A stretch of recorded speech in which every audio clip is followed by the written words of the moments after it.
শিব মন্দিরের সন্নিকটে রয়েছে পুষ্করিণী। সেই পুষ্করিণীতে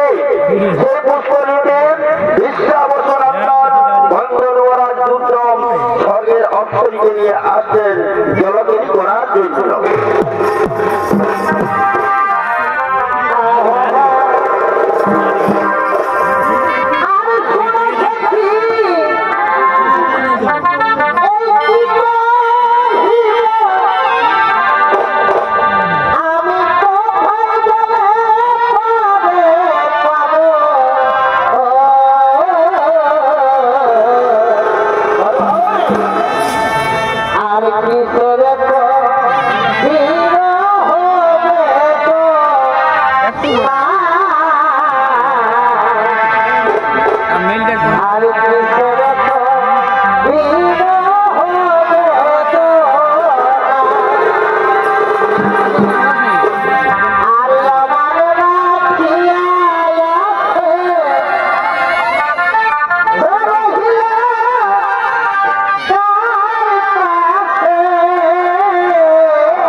আমি তোমার মনোবাসনা পূর্ণ করতে তোমার মনোবাসনা পূর্ণ করতে আমি আমার সমস্ত অলঙ্কার আভরণ জলাশয়ের মধ্যে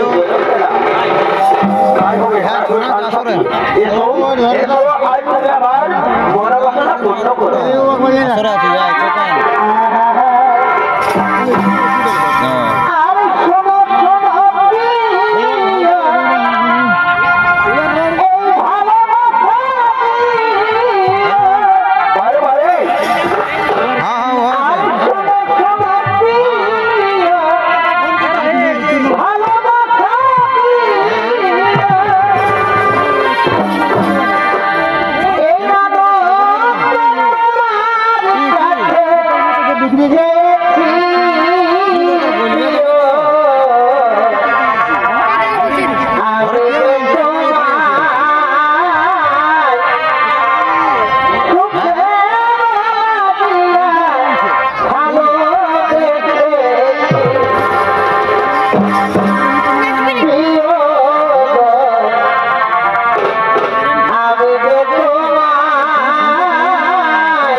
তোমার অপরাধ আমি ক্ষমা করে দিলাম, কারণ তুমি আমাদেরকে দেখে তুমি তোমার সরাসরি নিয়ে হত্যা করছো আচ্ছাদিত।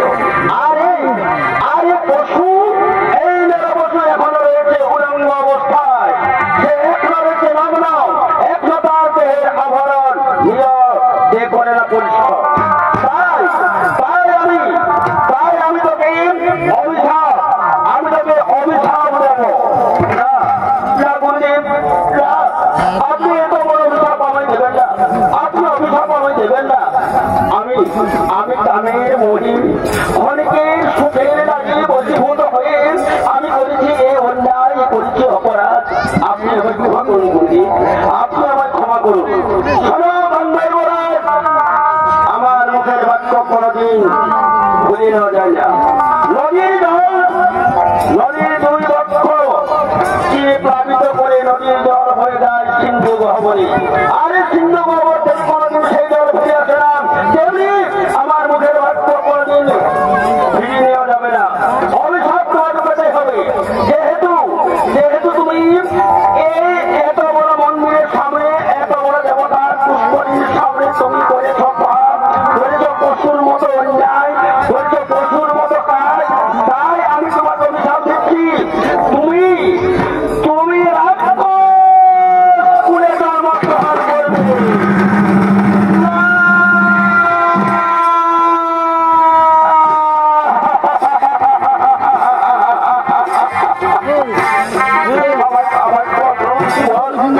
আমার ক্ষমা করো, আমার ক্ষমা করো, আমার ভুল হয়ে গেছে, আমার এত বড় শাস্তি দেবেন না, আমায় ক্ষমা করো।